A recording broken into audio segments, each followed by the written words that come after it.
Episode 7 की शुरुआत में हम देखते हैं कि ग्वाला गुज्जर एक डॉक्टर को लेकर किसी सुनसान इलाके में पहुंचता है, जहां वो डॉक्टर एक कुटिया में लेटे एक आदमी का चेकअप करने आया था। तब उसकी चप्पल देखकर डॉक्टर समझ जाता है कि ये कोई और नहीं बल्कि दुनलिया है, जिसे देखकर वो हाथ जोड़ने लगता है। वहीं दूसरी तरफ हाथीराम उसी पीटी टीचर से बात करने के लिए चित्रकूट निकल जाता है, जिसे छोड़ने खुद अंसारी आया था, और वो हाथीराम को उसकी सेफ्टी के लिए अपनी बंदूक दे देता है। तब हाथीराम उसे कहता है कि तुम अपने इंटरव्यू की अच्छे से तैयारी करना, क्योंकि मैं तुम्हें आईएएस बनता देखना चाहता हूँ। इधर जेल में त्यागी एक कुत्ते को देखकर बहुत खुश होने लगता है, पर तभी एक आदमी उसे लात मारकर वहाँ से भगा देता है, जिसके पास आकर त्यागी उसे खूब मारता है। तब दो कांस्टेबल आकर उसे शांत कराते हैं। फिर सीन संजीव मेहरा पर शिफ्ट होता है, जहाँ वो विक्रम के साथ मिलकर अपने चैनल के हेड से मिलने जाता है, जिससे विक्रम ने वो चैनल खरीद लिया था। और यहाँ वो दोनों मिलकर बहुत खुश हो रहे थे, क्योंकि संजीव ने डूबते चैनल के टीआरपी को बहुत ऊंचा उठा दिया था। वहीं दूसरी तरफ हाथीराम चित्रकूट पहुंचकर एक रिक्शा वाले को बुक कर लेता है और उसके साथ पीटी टीचर से मिलने स्कूल पहुंच जाता है, जहाँ पीटी टीचर हाथीराम से कहता है कि आपने तो मुझसे सब कुछ जान लिया है, तो आप यहाँ क्यों आए हैं? जिस पर हाथीराम उसे कहता है कि आपने मुझे सब कुछ बताया है, लेकिन आपने मुझे ये नहीं बताया था कि आप पहले पुलिस वाले थे, और शायद हथौड़ा त्यागी के मास्टर जी भी आप ही थे। जिसकी बात सुनकर वो पीटी टीचर घबराने लगता है और हाथीराम को सब कुछ सच सच बताता है। यहाँ से सीन 90s के टाइम पर शिफ्ट होता है, जहाँ मास्टर जी को पुलिस स्टेशन पहुँचने पर पता चलता है कि माँ दुनलिया आ रखा है। तब मास्टर जी उसे चुपके से देखने लगते हैं, पर तभी दुनलिया का एक आदमी उसे पकड़ लेता है और दुनलिया के सामने ले जाता है। वो दुनलिया को बताता है कि ये पुलिस वाला आपको देखने की कोशिश कर रहा था। जिस पर मास्टर जी दुनलिया को बोलता है कि वो भी एक गुज्जर है और वो उसके साथ मिलना चाहता है, जिस पर दुनलिया उसको अपने साथ रखने से मना कर देता है। लेकिन मास्टर जी कहते हैं कि आप जो भी कहेंगे वो मैं करने को तैयार हूँ। तब दुनलिया मास्टर जी को वाजपेयी का हमेशा ख्याल रखने को बोलता है। फिर सीन प्रेजेंट में आता है, जिससे हाथीराम पूछता है कि वो दुनलिया की गैंग में आखिर शामिल कैसे हुआ था। तब मास्टर जी हाथीराम को बताते हैं कि उसने जब पुलिस की नौकरी छोड़ी तब दुनलिया ने ही उसकी मदद करी थी और उसकी नौकरी इसी स्कूल में लगवाई थी। साथ ही मास्टर जी कहते हैं कि इतना ही नहीं, दुनलिया ने मेरे खास स्टूडेंट हथौड़ा त्यागी को भी बचाया था। जब उसने अपने ताऊ जी के बच्चों को जान से मार दिया था, तो वो त्यागी को मारने उसके पास आ रहे थे, जिनके आने से पहले मैं त्यागी को ग्वाला गुज्जर के पास ले गया और उसे उनके गैंग में शामिल करने को कहा, लेकिन ग्वाला गुज्जर ने साफ मना कर दिया, क्योंकि त्यागी की जात दूसरी थी। पर मास्टर जी के कहने पर ग्वाला ने त्यागी को दुनलिया के अड्डे पर भेज दिया था, जहाँ दुनलिया से मिलने के लिए त्यागी को कई महीने लग गए, जिस बीच त्यागी वहाँ के सभी कुत्तों के साथ अपना टाइम गुजारा करता था। फिर एक दिन दुनलिया त्यागी की परीक्षा लेने के लिए रात में त्यागी के पास पहुँच गया और त्यागी को गैंग में शामिल करने के लिए उससे अपने आप को साबित करने के लिए कहा, जिस पर त्यागी ने बिना सोचे हथौड़े से अपनी एक उंगली तोड़ दी और दुनलिया को त्यागी बहुत पसंद आया। इसके बाद दुनलिया को कोई भी मर्डर करवाना होता था तो वो त्यागी को भेज दिया करते थे। साथ ही त्यागी अब उनकी गैंग का अहम हिस्सा बन गया था। फिर सीन प्रेजेंट में शिफ्ट होता है,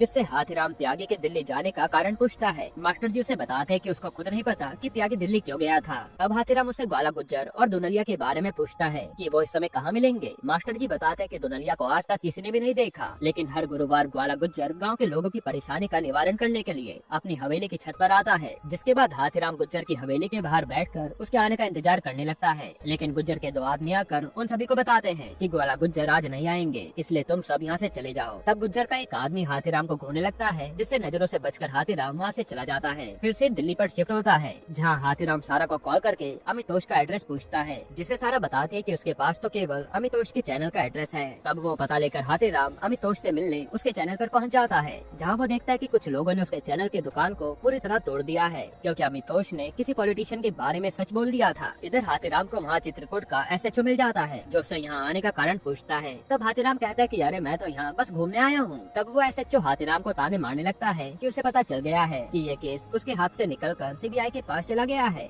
और सुना है कि आपको सस्पेंड भी कर दिया गया है। जो सुनकर हाथीराम को बुरा तो लगता है, पर वो कुछ रिएक्ट नहीं करता। फिर सीन संजीव के घर पर शिफ्ट होता है, जहाँ डोली ने उसी स्ट्रीट डॉग को अपने घर में रख लिया था, जिसे देखकर संजीव को बहुत गुस्सा आता है कि उसने बिना पूछे ऐसा कैसे कर दिया। जिस पर डॉली उसे बताते कि सरस्वती के जल्द ही बच्चे होने वाले हैं, इसलिए अब वो यहीं रहेगी। जिसकी बात सुनकर संजीव कुछ भी नहीं बोल पाता। वहीं दूसरी तरफ हाथीराम ग्वाला गुज्जर के घर के बाहर खड़ा होकर उसका वेट कर रहा होता है, जिसकी कार निकलते ही वो रिक्शा में बैठकर उसका पीछा करता है, जो घाट पर जाकर किसी की पिंड पूजा कर रहा होता है। यहाँ हाथीराम को कुछ भी समझ नहीं आ रहा होता कि आखिर यह गुज्जर किसकी पूजा कर रहा है, पर तभी गुज्जर का आदमी हाथीराम को देख लेता है और उसका पीछा करने लगता है, जिसको आता हुआ देखकर हाथीराम कहीं उसकी नजरों से छुप जाता है। पर तभी हाथीराम के पास डीएसपी भरत का कॉल आता है, जो उससे पूछने लगता है कि तुम चित्रकूट में क्या कर रहे हो, मुझे वहाँ के एसएचओ का कॉल आया था। जिस पर हाथीराम डीएसपी को कहता है कि सर अब मैं इस केस को सॉल्व करके रहूंगा, चाहे इसमें मेरी नौकरी क्यों न चली जाए। यहीं पर एपिसोड 7 खत्म होता है।